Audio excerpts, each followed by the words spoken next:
মেয়েটিকে একটি মিশনে পাঠানো হয়েছে। কিছু গার্ডকে মেরে সে একটা ল্যাবে ঢুকে পড়ে।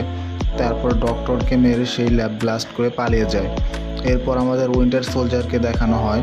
তাকে সাংবাদিকরা ঘিরে ধরে প্রশ্ন করা শুরু করে, কিন্তু সে উত্তর না দিয়ে চলে আসে।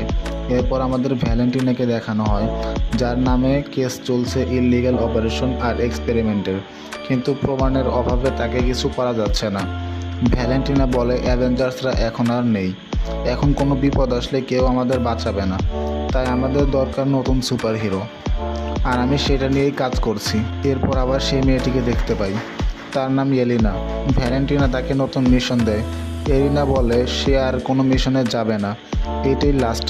ভ্যালেন্টিনা রাজি হয়ে যায়। এলিনার মিশন হচ্ছে একটা মেয়েকে হত্যা করতে হবে যে অদৃশ্য হতে পারে। এলিনা তাকে মারতে চায়, কিন্তু সেখানে ইউএস এজেন্ট তার উপর অ্যাটাক করে দেয়। স্বাভাবিকভাবেই একটা মেয়ে কোনো সুপার সোলজারের সাথে পেরে উঠবে না। তখন আবার টাস্ক মাস্টার ইউএস এজেন্টের উপর অ্যাটাক করে দেয়। সেই সময় ঘোস্ট এসে টাস্ক মাস্টারের উপর অ্যাটাক করে দেয়।